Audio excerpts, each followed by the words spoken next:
বাংলাদেশে চিকিৎসার মান ভালো না, দুর্নীতির কারণেই যুগ যুগ ধরে স্বাস্থ্য সেবা থেকে বঞ্চিত হচ্ছে দেশের জনগণ। আর এই সুযোগটি কাজে লাগাচ্ছে ভারত। প্রতি বছর বাংলাদেশ থেকে হাজার হাজার রোগী ভারতে চিকিৎসা সেবা নিয়ে থাকেন। बांग्लादेश के हालात के ऊपर क्योंकि बहुत सारे पेशेंट बांग्लादेश से आते हैं। हम लोग का जेएनआर हॉस्पिटल ये सियालदा का बहुत पास पड़ता है, मानिकतला में। তবে সম্প্রতি বাংলাদেশ ভারতের মধ্যে কূটনৈতিক টানাপোড়েনের কারণে ভিসা নীতি কঠোর করে দিল্লি। বর্তমানে ঢাকা দিল্লির সম্পর্ক এতটাই খারাপ যে এর প্রভাব পড়েছে চিকিৎসা সেবায়ও। ভারতের বেশ কয়েকটি হাসপাতাল বাংলাদেশিদের চিকিৎসা না করার ঘোষণা দিয়েছে। जब तक ये सिचुएशन सही नहीं होगा, हम लोग बांग्लादेशियों को कोई भी सेवा या ट्रीटमेंट नहीं देंगे। ভারত মাতা কি জয় করতে গিয়ে নিজেরাও বিপাকে পড়েছে। বাংলাদেশিদের চিকিৎসা বাতিল করে বিপাকে ভারতের হাসপাতালগুলো। বাংলাদেশি রোগীর অভাবে কলকাতায় হাহাকার। কলকাতার ডিসান হাসপাতালে বাংলাদেশি রোগীদের অনেকেই চিকিৎসা নেয়ার জন্য যান। এই হাসপাতালে গত মাসে বাংলাদেশি রোগীদের চিকিৎসা নেয়ার হার প্রায় ৭৫% হ্রাস পেয়েছে। একই অবস্থা কলকাতার বিপি পোদ্দার হাসপাতালের।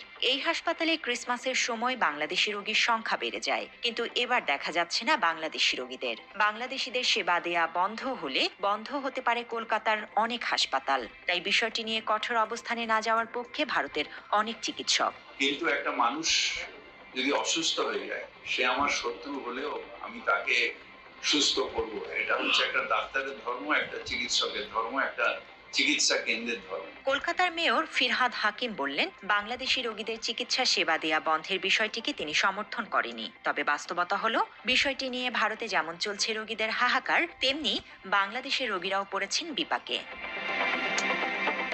এই পরিস্থিতিতে ভারতের বিকল্প অন্য দেশে গিয়ে চিকিৎসা সেবা নেওয়ার পরামর্শ দিচ্ছেন বিশিষ্টজনেরা। সেক্ষেত্রে সবার আগে আসতে পারে চীন। করোনার সময় বিশ্বকে বুঝিয়ে দিয়েছে চীন কতটা উন্নত চিকিৎসায়। করোনার ভ্যাকসিন থেকে শুরু করে এই মহামারী মোকাবেলায় চীন ছিল সবার আগে। চীনে এই মহামারীর উৎপত্তি হলেও মৃত্যুর হার ছিল ভারত ও যুক্তরাষ্ট্র থেকে অনেক কম। চীন যেখানে ভ্যাকসিন আবিষ্কার করেছে, সেখানে ভারতে করোনার ওষুধ ছিল গোমূত্র।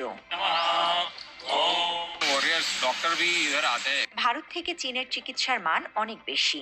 আধুনিক প্রযুক্তি ও স্বল্প ব্যয়ে চিকিৎসা ব্যবস্থায় বিশ্বে এগিয়ে রয়েছে চীন। আর বাংলাদেশিদের বিশেষভাবে অগ্রাধিকার দেয়া হয় চীনে। এরা ট্রিটমেন্ট অনেক ভালো, এরা খুব আন্তরিক এবং প্রচুর সময় নিয়ে এরা ট্রিটমেন্ট করে।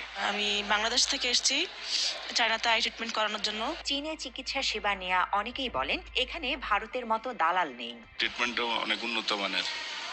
আর অন্য পার্শ্ববর্তী দেশ বা আমাদের দেশে যে দালালদের হাতে পড়তে হয়, এখানে সেই জিনিসটা বোধহয় নেই। বাংলাদেশের রোগীদের সেবা দেওয়ার বিষয়ে অনেক বেশি আন্তরিক থাকে চীন। image to the Bangladesh people. So it's also good. এছাড়া বাংলাদেশের রোগীদের কম খরচে সেবা দিতে বিশেষ উদ্যোগ নিয়েছে বেইজিং। ঢাকায় নিযুক্ত চীনের রাষ্ট্রদূত জানান, উন্নত সেবা ও কম খরচে বাংলাদেশিদের চিকিৎসা দেবে চীন। এই লক্ষ্যে বেশ কিছু পদক্ষেপ নেওয়া হয়েছে।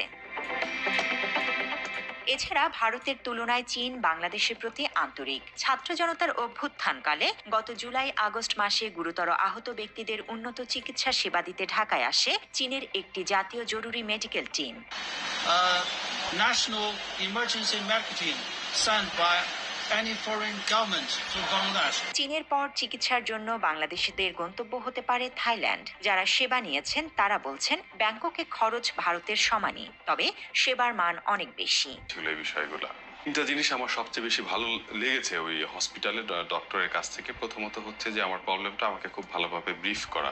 চিকিৎসার পাশাপাশি থাইল্যান্ডের প্রাকৃতিক সৌন্দর্য উপভোগ করতে পারেন পর্যটকরা। থাইল্যান্ডের বেসরকারি হাসপাতালগুলোর অবকাঠামো ক্রমশ উন্নত হচ্ছে এবং বর্তমানে অনেক হাসপাতাল বিশ্বের শীর্ষস্থানীয় চিকিৎসা প্রতিষ্ঠানের সঙ্গে তুলনা করা যেতে পারে। এদেশের চিকিৎসকরা অত্যন্ত দক্ষ এবং অনেকেরই ইউরোপ বা যুক্তরাষ্ট্র থেকে প্রশিক্ষণপ্রাপ্ত সনদ রয়েছে, যা তাদের পেশাদারিত্বের মান আরো বাড়ায়। এছাড়া থাইল্যান্ডে চিকিৎসা নেয়ার সময় রোগীরা একযোগে মেডিকেল ট্যুরিজমের সুবিধাও উপভোগ করতে পারেন। এতে তাদের স্বাস্থ্য সেবা, বিনোদন এবং পর্যটনের চমৎকার মিশ্রণ লাভ হয়, যা দেশের চিকিৎসা সেবাকে আন্তর্জাতিক মানে প্রতিষ্ঠিত করেছে। ব্যাংকক হসপিটালে বাংলাদেশিদের জন্য বিশেষভাবে সেবা দেওয়ার ব্যবস্থা করা হয়েছে। আমি ডাক্তার শক্তি পাল, আমি ব্যাংকক হাসপাতালে ইন্টারনাল মেডিসিনে কাজ করি। আধুনিক চিকিৎসার জন্য আমাদের 4টা জিনিসের প্রয়োজন। প্রথম হলো প্রযুক্তি অথবা টেকনোলজি। দ্বিতীয়ত আমাদের দরকার ভালো স্পেশালিস্ট ডাক্তার এবং টেকনিশিয়ান। যারা এইসব প্রযুক্তি ব্যবহার করে সুন্দরভাবে রোগীর চিকিৎসা করতে পারে। তৃতীয়ত আমাদের প্রয়োজন নার্সিং কেয়ার, এবং থাইল্যান্ডের নার্সিং কেয়ার বিশ্ববিখ্যাত।